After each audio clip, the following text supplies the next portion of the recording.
it's Erica. Welcome back to my channel. And we're at the end of the spooky season. It seems like it went so fast.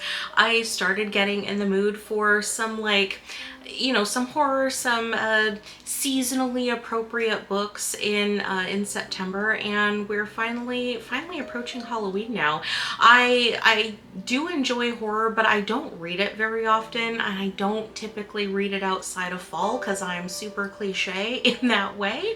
So most of probably my horror reading tends to take place around Halloween as it is. Right now I am working really hard to get through my series reading that I'm working on and everything like that, but I didn't want to get out of this season without taking advantage and reading some horror books that I knew I'd been looking forward to, that I was in the mood for.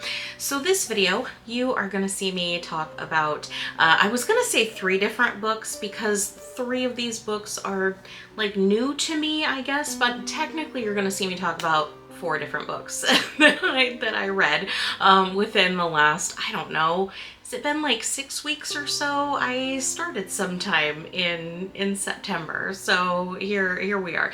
I might have even started at the beginning of September. Anyway, time has no meaning anymore. I read these recently. So the books that you're gonna see me talk about, I've got them here.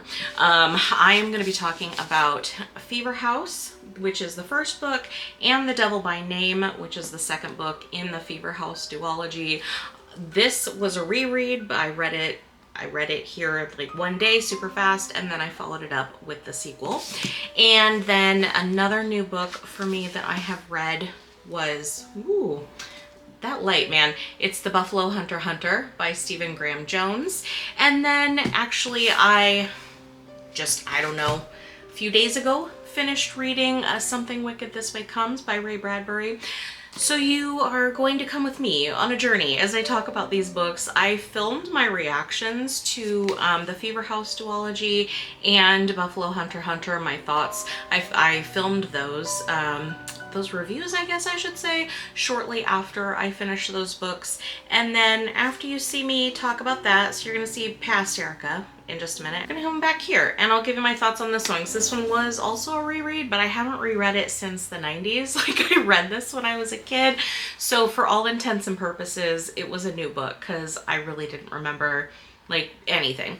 So we'll talk about this one. Anyway, come with me now as you see me talk about all of my seasonally appropriate reading that I've done this fall, and I'll see you back here at the end and we'll talk about this one.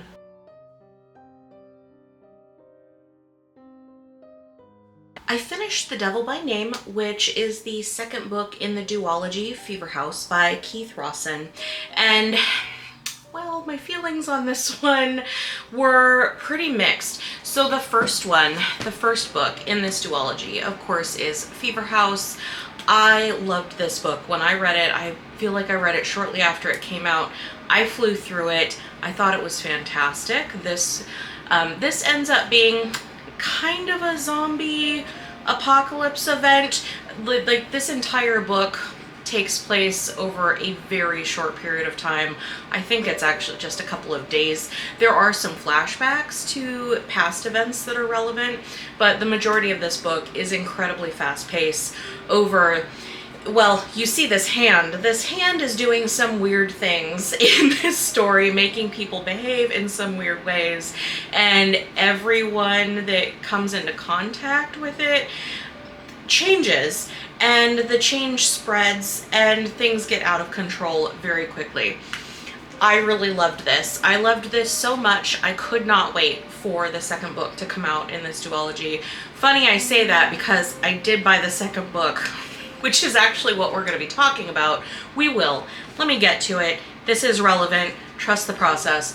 So I bought this right when it came out, and I didn't read it right away for, I don't know, reasons. I have a million books on my reading list, but I was like, okay, perfect. We're back into fall time when I like to read horror books. Perfect time to come back to this. So it had been about 2 years since I read Fever House, so I decided to reread this one. I flew through the reread in one day. I don't know how I did that because I think this is over 400 pages. How many pages is this? Yeah, this is over 400 pages and I somehow read it in one day, which is very unusual for me to read that many pages in one day, and it's not like it even took the entire day, but I was enthralled. I would still say for me this was a 5-star book. If you are looking for something that is really fast-paced with its horror and just an interesting and wild ride take on kind of a zombie apocalypse event, this is great. A lot of occult concepts mixed in with it too. There is some gory horror going on, but it's not like every single page. I think the author uses it in a really effective way to you're just going along with the story, minding your business, and you know that some crazy shit is happening, but bam, all of a sudden here's some crazy violence happening that's pretty graphic. So I guess be warned for that. But I mean, if you're looking for a modern horror story that's not just psychological horror, you're probably anticipating there might be something like this.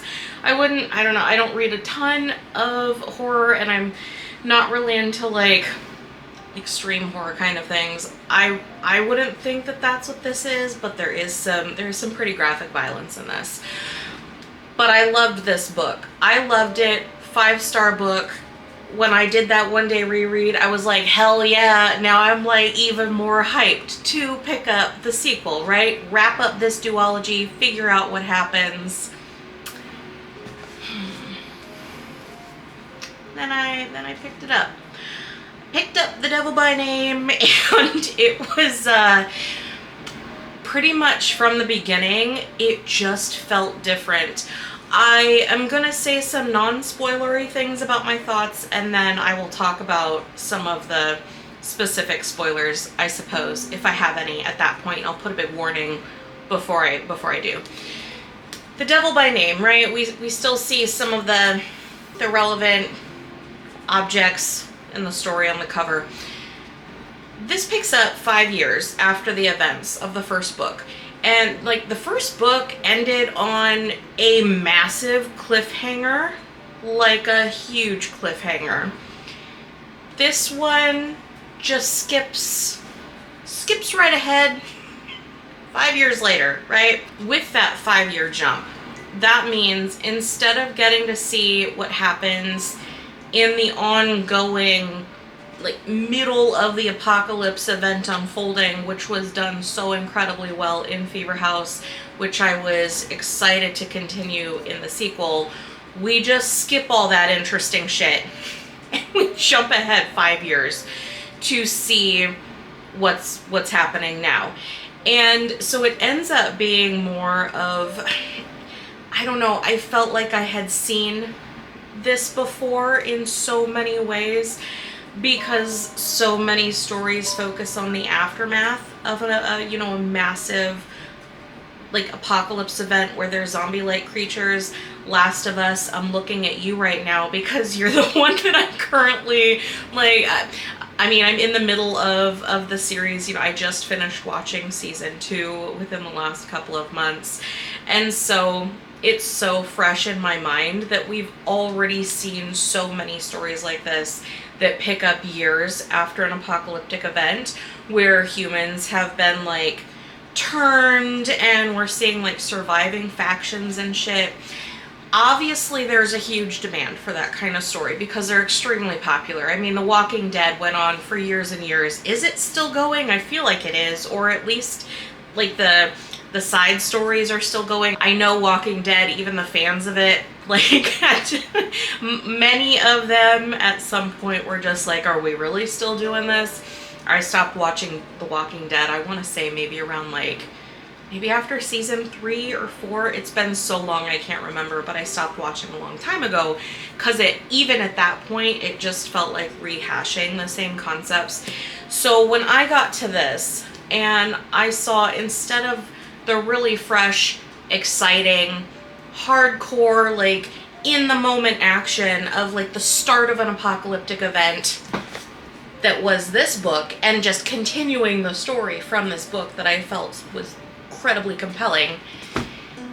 Now we're just jumping ahead to talk about a years later, what does the world look like, right, after that kind of event. And I believe that I'm in the minority opinion on this because I did check out the rating on this on Goodreads. I think it's high. It's over a 4. A lot of people seem to feel like they enjoyed this one even more than the first book, so I recognize my opinion is not aligned seemingly with how most people feel having read both of them.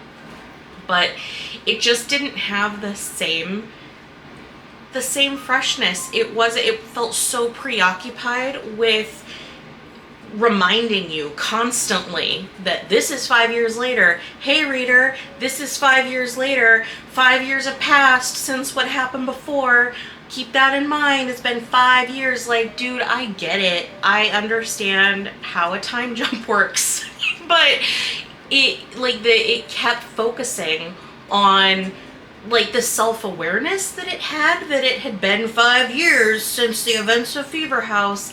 And man, I just do not like it when that happens in a book. I'm totally fine with time jumps, but I don't like an overly self-aware book about the time jump. You can certainly describe things that have happened in the interim, between when we last had the book and where we're picking up now.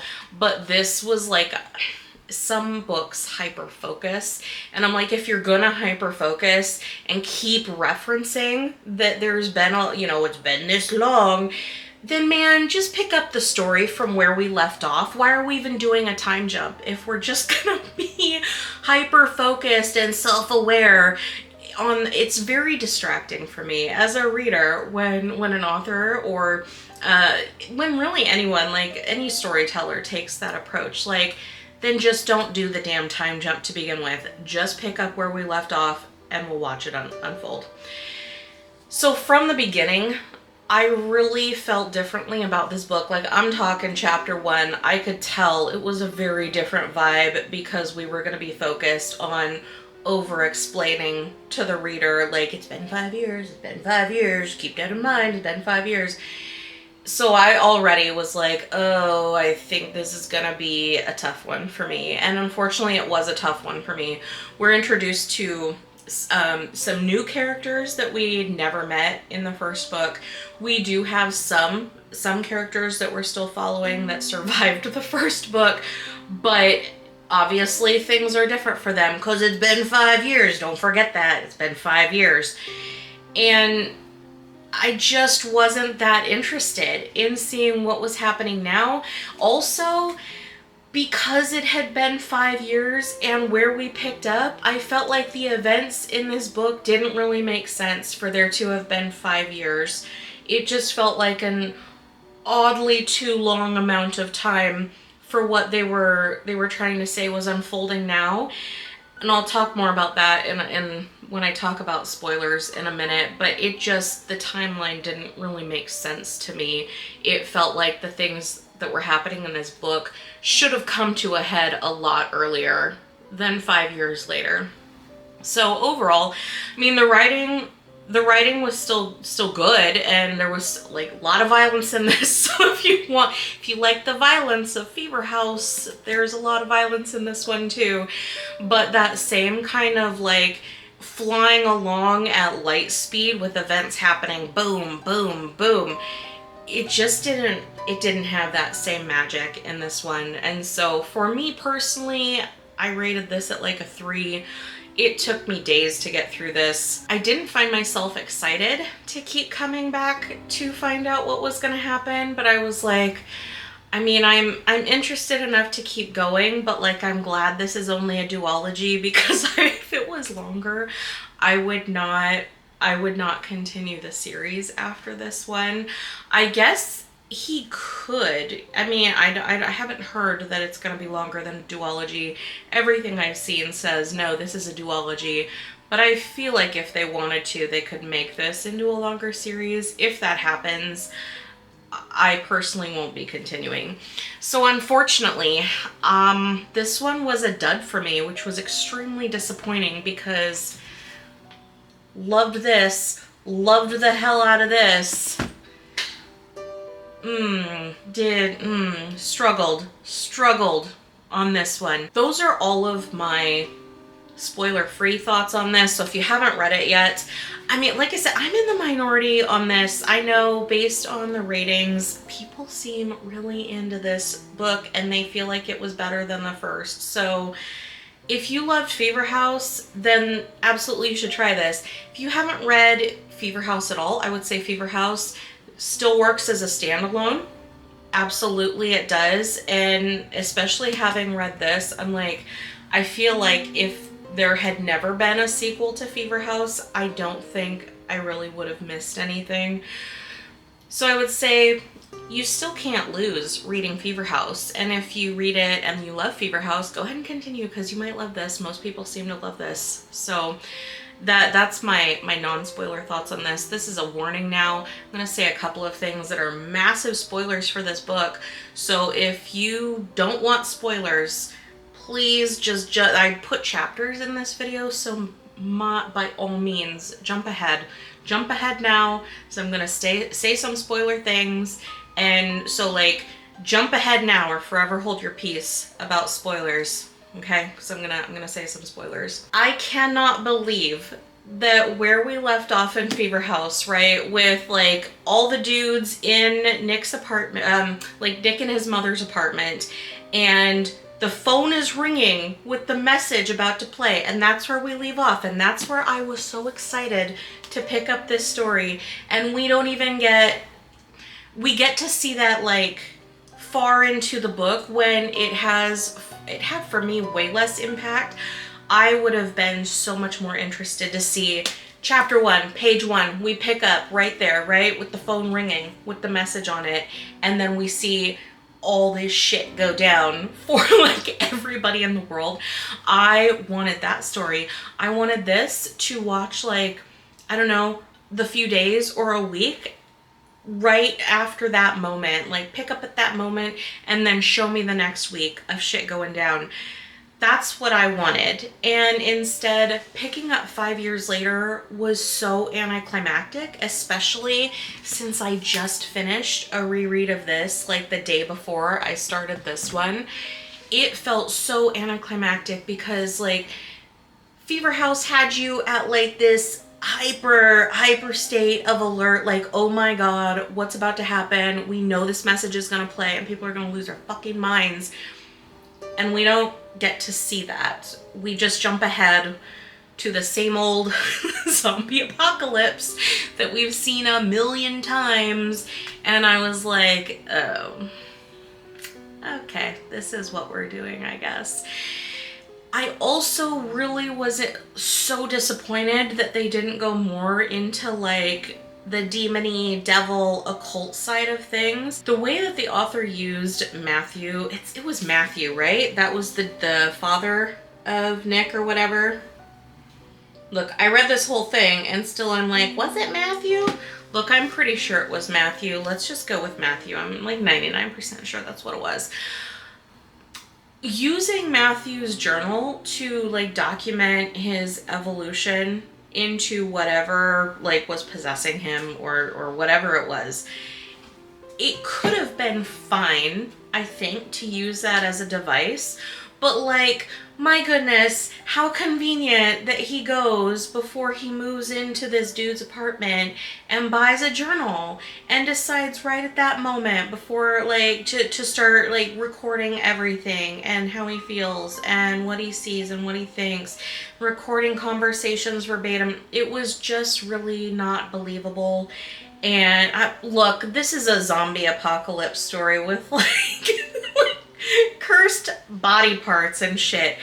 I know it's not supposed to be like real life, but you know what I mean. Things have to make sense in the context in which they're happening.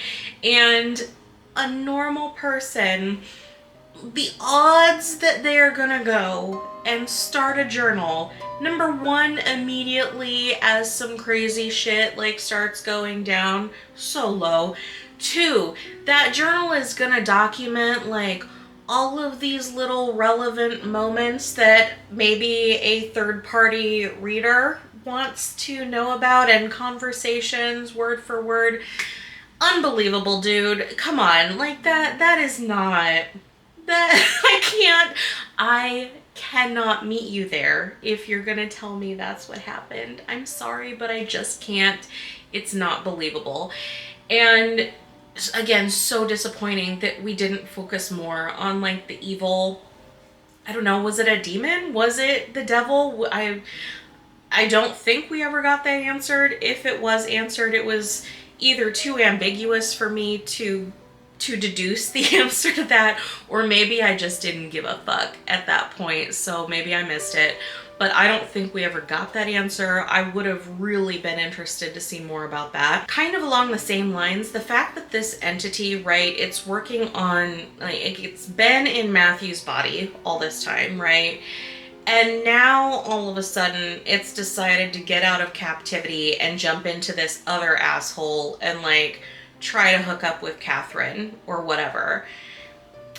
Really it would have waited 5 years to do this, considering like everything that went down as like the message went out and everything.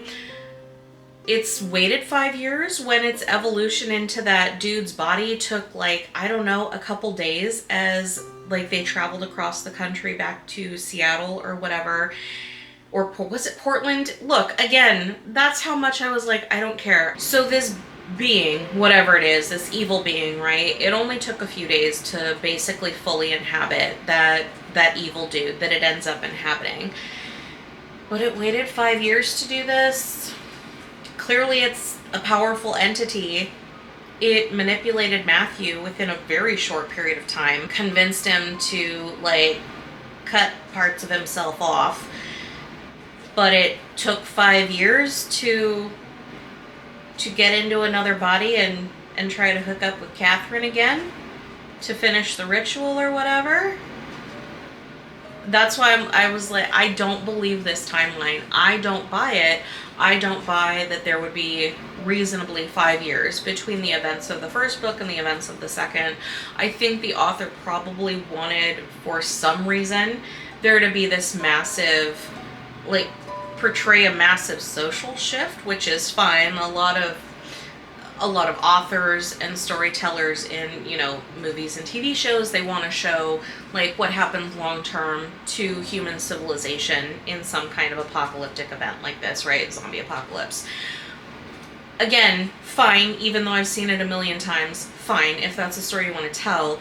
But if that's the story you really want to tell, then I feel like these events where the demon that's like inhabiting Matthew or devil or whatever should have made this leap and tried to finish the ritual like way back when the message was first out and like everybody's going nuts, there's total chaos. I just don't think it would have taken 5 years to do it. And so for that and so many reasons, I could not buy into this. I also was really disinterested in reading most of the characters' perspectives in this. I just found myself not caring about the characters, even the ones that we already knew. Like John Bonner, I probably felt was the most interesting one, but we didn't get to see very much of him. And I just wasn't into it, and it was extremely disappointing because I had admittedly very high expectations for this. And they were not even close to being met. Like I had to force myself to finish this. I am open to reading more by Keith Rosson, but I don't know that I would automatically buy anything from him. Like he's got a new one out. I think it's Coffin Moon, or it's coming out, or it is out like right now. I got it on my wish list at my library. I won't buy that one without reading it first, because man, look, if it's another one like Fever House where I'm just like, oh my god, this is an incredible book that has me gripped from page one, like we're just gonna do pedal to the metal, all the way to the end, then hell yeah, I'll read Coffin Moon and then I'll buy a copy to like support the author. But if it's gonna be another one like this, I don't need to own it. So unfortunately, Keith Rosson and we are having an on again, off again relationship, and we're currently off again, but we're like one of those couples that probably could get back together in the future. Depends on like how things go. So like probably my friend shouldn't shit talk him to me, you know, because there's a good chance we're gonna end up back together and then things are gonna be awkward. But as of right now, like I'm talking about all of the ways that I feel like he was a bad boyfriend, and that's how I feel right now. But I don't know, a few weeks or whatever, when he comes back around, maybe I'll feel differently. Maybe I'll give him another chance. We'll have to see. We'll have to see how it goes. So yeah, disappointing to say the least. I don't know what the next book is that you're gonna see because I haven't started reading it yet. I'm in the middle of some other books right now. I try to spread out like my horror, my spooky book reading or whatever between like in September and October. I don't just read that. So I haven't started reading the next book that you're gonna see me talk about, but it's gonna be a surprise to me. You probably already know if you've looked at the chapters. But yeah, I will for you, I'll see you in just a minute talking about my feelings on whatever the next book is for this spooky season.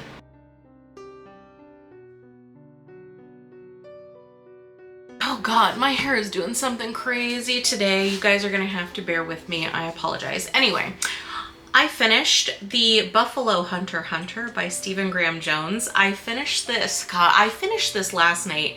Okay, I read like 250 pages of this last night to finish it on a work night. That's pretty much unheard of for me because like I have other things to do. I have to sleep. So I get up for work really early, and so generally I'm not out here reading like 250 pages on a work night. But I got to the point I had been reading for like an hour and I was like, okay, if I keep going, I'm either gonna have to commit to reading to the end no matter how late it is, or I just have to stop right now, because if I kept going and didn't commit to reading to the end, I was gonna have to stop at a point where it was like I knew things were starting to get wild, and I was going to have to just keep going till I finished it, because it was going to drive me nuts if I had to put it down at like the climax of the story. So I did keep going, and it did get nuts, and I did finish it last night on a work night. Totally worth it. Would do it again. So this is another one. I'm so impressed with Stephen Graham Jones and his telling of the story. I knew very little about what this story was going to be before I went into it. I had heard something about like, well, the Buffalo Hunter, so I knew this was going to be something to do with like hunting buffalo hunters, and I was like, okay, it's gonna be a Wild West thing. I had heard something about maybe vampire related, so I was like, okay, that was the extent of basically what I knew going into this. And man, it's so much more than that. We follow, there's really two main characters in this, and the bulk of this story takes place in the year 1912 in a very small remote community in Montana. We have the bulk of this book is reading through the journal of the preacher who was in this community at that time, and his journal is relating his experience in talking with this stranger who's shown up in town. And the stranger is Goodstab. He's a member of the Blackfeet tribe, and he's shown up one day in the church and wants to talk to the pastor to like confess his sins. And so the journal alternates chapters with some of the, like, we'll have one chapter from Goodstab's like retelling of some of his experiences, and then we will switch, and the next chapter will be from the pastor's perspective himself of like current day things that are going on in that small community in Montana. So through this journal, God, and again, the author did this in such a seamless way. I know a lot of times when you're reading a book and there's some kind of like going through somebody's diary or something, it just feels very unnatural and self-aware that the author is trying to write a diary or something. I'm not saying that nobody can do it, but I think it's hard to do in a way that's like natural to read for a reader, like making up someone's journal. But I think he did a great job doing this and it made sense as to why we were reading a journal and not just being told a story by like some omniscient narrator. So I really liked that. A+, well, like job well done as far as that goes. And the heart of this story too is because Good Stab, being a member of the Blackfeet tribe, he was around when the settlement of Montana was happening from the US government, soldiers coming through. So he's experienced and seen a lot of terrible things happen to his community during that time, and we get to see some of that through like his retelling of some of his experiences. And look, don't get me wrong, this is a horror story, okay? There's a lot of violence in this. At the heart of this book is a vengeance story. The way that it was written about made it really easy to understand where Good Stab had been, how he felt, some of the things that he had done and experienced and, seen. Frankly, I walked away from the book wishing we could have even more of Good Stab's background. I don't know that there would be a way to make a sequel because we read through a journal and like that was the journal. So I don't know. Maybe there's another journal that's Good Stab's journal and that's the one that gets found for the sequel and we get to see things from his perspective. I'm not sure. But a really compelling main character. I really liked as well, and it was unsettling the way, so the narrative that's being relayed here in the the journal and the confessions that Good Stab is giving to the preacher, there is a lot of violence in what's being told through the story and the narrative, what's going in this journal. But the way that it's told, the tone is so calm, and it's such a juxtaposition for some of the really horrifically violent things that are happening, to have it told in like such a calm, like chill kind of way. And so like the Indian Lake trilogy by the same author, which I love, that's full on like high adrenaline slasher horror, kind of like you feel that energy going through it. This was so different, like high level of violence, but the whole attitude, like Good Stab is such a chill dude, and it was, like I said, almost more unsettling to have somebody be like so real, not necessarily relaxed, but it kind of came across that way of just like, I'm going to matter-of-factly tell you about some like real violent shit. It was so good. I would love to see more like this from Stephen Graham Jones. I know I read like through this and he's been wanting to write a book like this for a while, and I think he did such a great job. I'm so happy that I enjoyed this so much, because I know, like, I loved the Indian Lake trilogy. Like, that trilogy for me is like a five-star trilogy. I thought that trilogy was so good. But his other book that I read, The Only Good Indians, I did not like that one. Like, I really didn't. I found that one super boring. I didn't like the horror, like the style of horror. It did not do anything for me. So I was still like, okay, was the Indian Lake trilogy, was it just kind of like a fluke? And I loved that, but maybe I'm not gonna love anything else by this author. So I did have high expectations, but I was also a little bit worried going in, especially too because I don't typically like stories that are set in like the Old West and things. They just don't typically do it for me. I've never been a person that wants to watch Westerns or anything like that. I don't read Westerns. I know that everybody says, Red Country by Joe Abercrombie is a Western. I understand why they do, and that is like my favorite Abercrombie book up to this point. I loved that, but I just didn't feel like a Western to me. What I'm saying is, in general, I'm not like a Western kind of gal.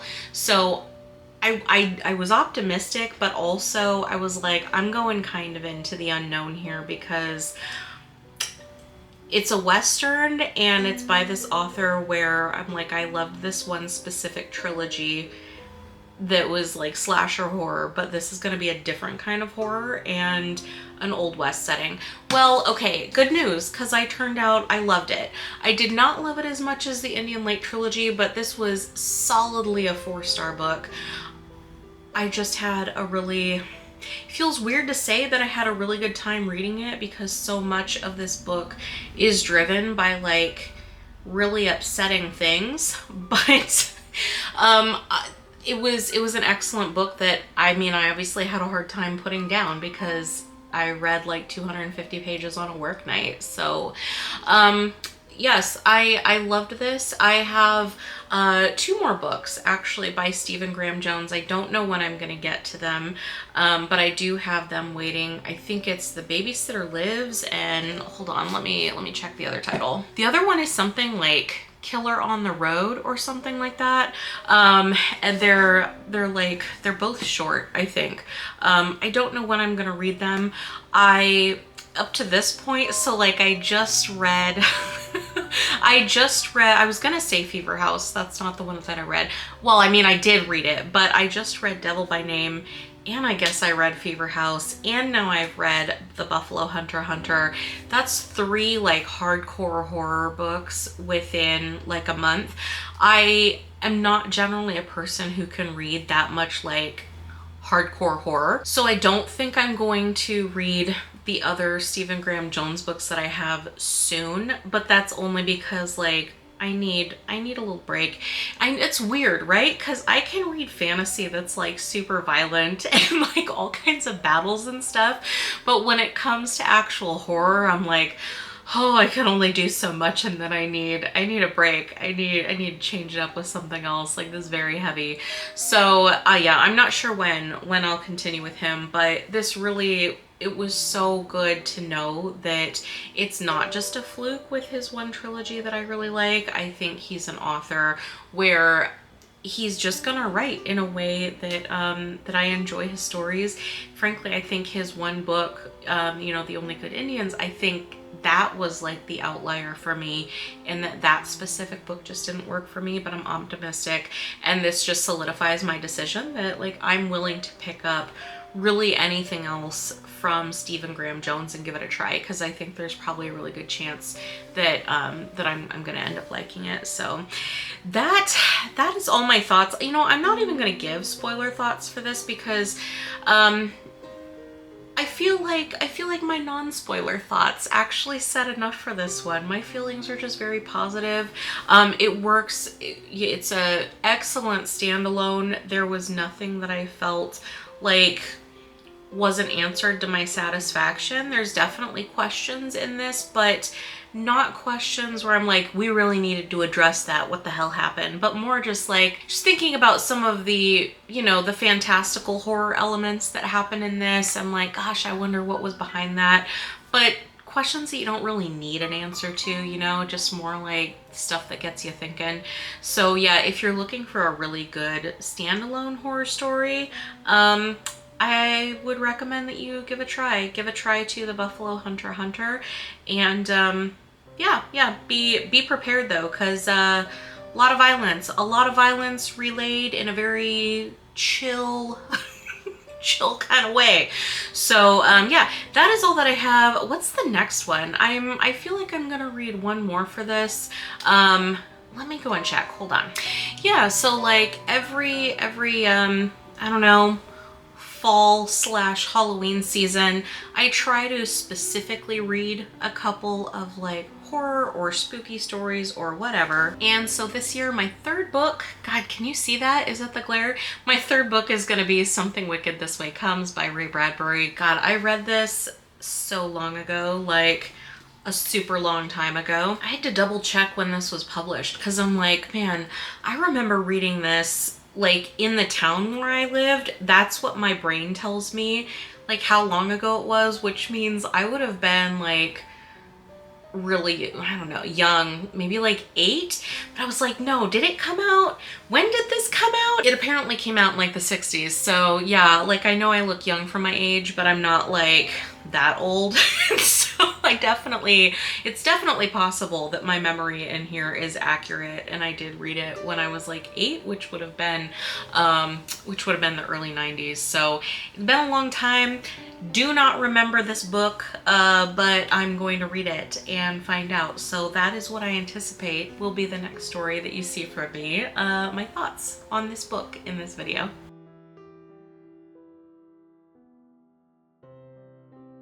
Last but not least, I read Something Wicked This Way Comes by Ray Bradbury. Like I said in my little intro to this video, this is technically a reread because I read this in the 90s, but it's been probably about 30 years by this point, so I really didn't remember what this book was about going into it, reading it now, so effectively it was a new book for me, even though it's technically a reread. Anyway, whatever. So this book, I didn't expect to have the feelings about it that I ended up having. The concept for this book is very simple. It's we center around two teen boys. They are our main characters. I believe they're 13 and like just about to turn 14. So they're kind of, you know, that interesting cusp of like going from kids to, you know, becoming like young adults. Yeah, you know, and this takes place in the 60s, I believe, is when it was written, and it seemed contemporary to that time. Let me just double check here. Yeah, this was written in the early 60s, and so we follow these two main boys. There are our main boys? No. We follow these two teen boys as our main characters, and we watch them just like living their life as young teen boys do in the early 60s, having a good old time, going to like down to the berry patch or whatever, and just like hanging out, running through town, doing, I don't know, things that young teen boys in the early 60s did. Anyway, one day they're minding their business and this like carnival comes to town, but it's not just any carnival. It's like kind of a creepy carnival.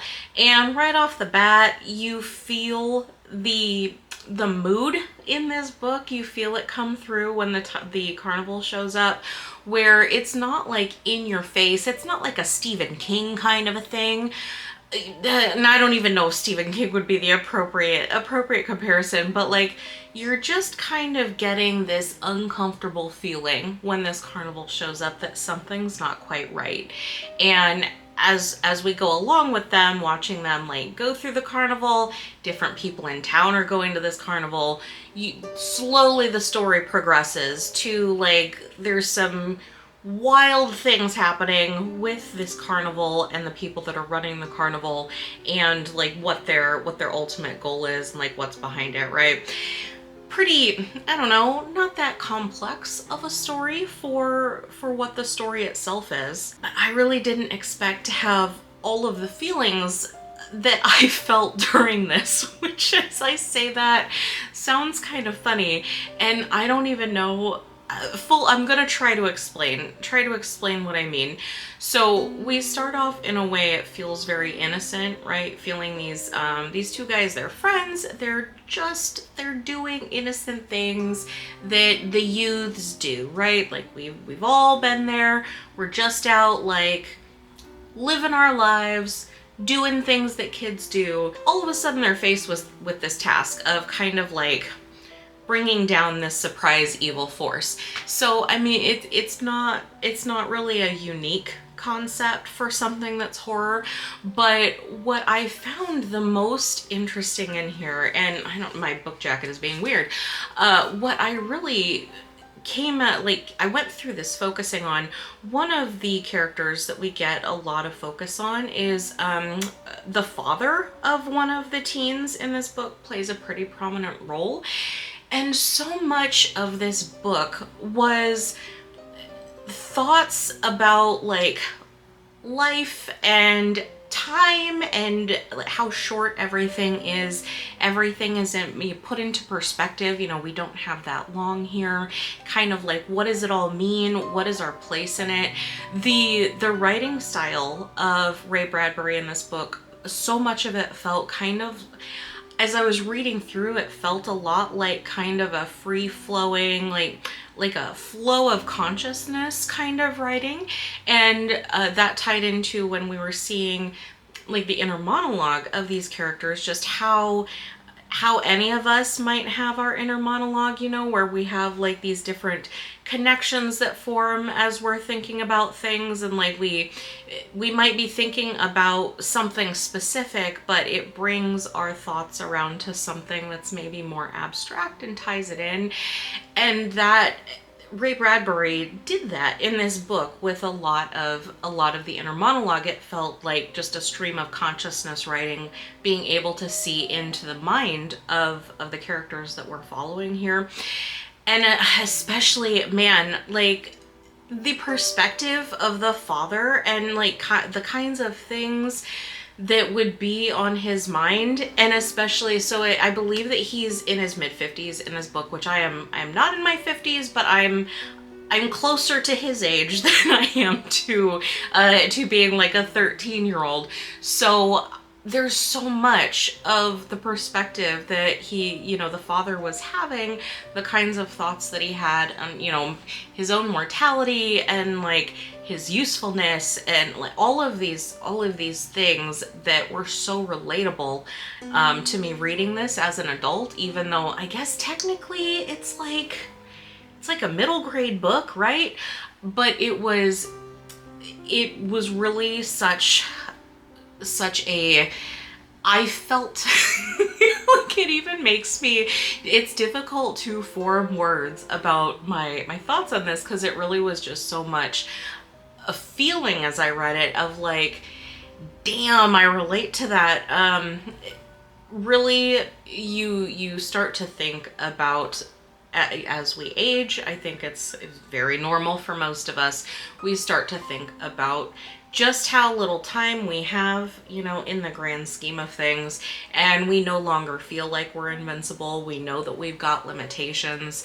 We question, like, is that really something I can do now? I've got all of these other responsibilities and I've made choice after choice after choice that has led me here, and like some of these choices were good, but some of them were not good, and like, how does it all tie in together? Is this how things are supposed to be? Those kinds of things are what were going on in my mind and some of the characters' minds as I was reading through this.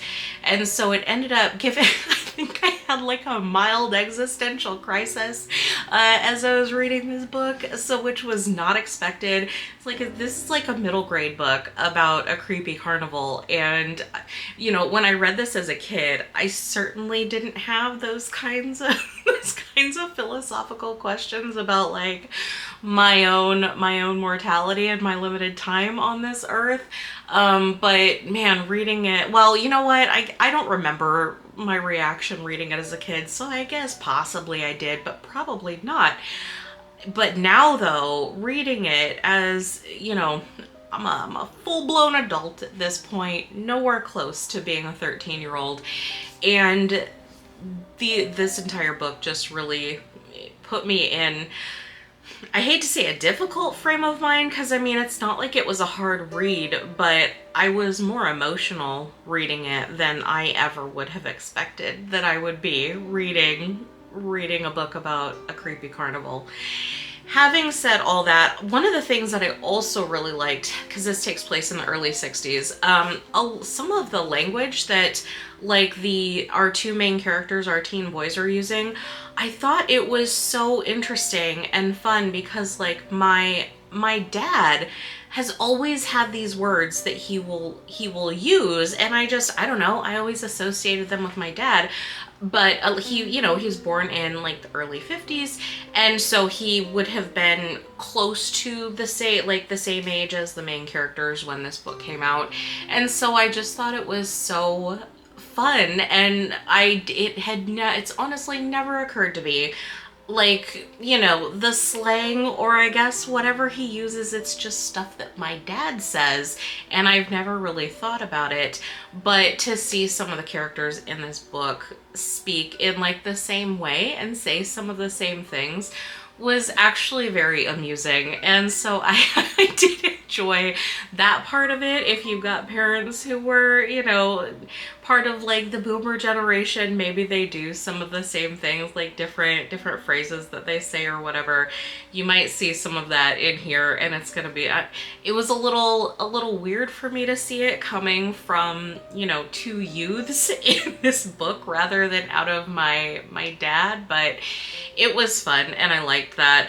And so yeah, I mean, Ray Bradbury, right? I enjoyed this book. I know that it's like shocking to be like, yeah, it's a good book, you should read it, but it is a good book, and I think that it's really a worthwhile read too as an adult, even if you're not normally into books that are aimed at like younger people. This is a worthwhile read, and of course he's a great writer, so it's not like it's gonna be good writing. It's gonna make you think. As an adult, if you go into this and you start reading it, just be prepared. You might have a mild existential crisis about your own mortality. I'm just saying, not that that's a bad thing, but you might. You might. So yeah, that is all of my like seasonal spooky horror reading whatever for the year of our Lord 2025. That's all that I've got. That's all that I've got. I'm not here with anything spooky on. I probably should be as a YouTuber, right? I should be leaning hard into it. I do have spooky things that I could have worn, but what are you gonna do? You got my Trivium hoodie. It's got like a demon on the back, if that counts. I don't know if that's spooky. I'm gonna try to pull off wearing that to my office. My office, like, or in a few days, I think is probably when you're gonna see this, when Halloween comes up. We'll see how that goes. Anyway, that's all my reading. Did you read any like spooky or horror books or anything for this Halloween season? Do you even do that? I don't go super hard into it, obviously. I only read four. I only read four, but compared to some people who are just reading like tons and tons and tons of like Halloween spooky season TBR, 500 books on the TBR for the month of October. I guess I only read four, but it was a good experience for what I had. And yes, did you read any? Do you exclusively read just like spooky books or whatever for this month? Or do you try to break it up, or are you just like, no, I'm not operate in those constraints. I read spooky books whenever I want. If that's you, good for you. I want to be more like that. It's hard for me to like find time, I think, through the rest of the year, because especially with the series I'm trying to focus on, and really only one of the series is like a horror, which is the John dies at the end, which I'm gonna try to circle back to as a priority in 2026 to finish it. Nothing else is like horror that I'm reading, so especially that too. It's hard for me to justify like really deviating a lot out of what my reading plan is for the moment. But anyway, I've talked enough. I've talked enough for the moment. I hope that your Halloween reading, if you choose to do such a thing, was as successful as mine. I hope next year will be a really good year for my spooky reading season too. That's all that I've got for you today. Thank you so much for coming by. Please remember to like this video and subscribe to my channel, and I'll see you next time. Thanks.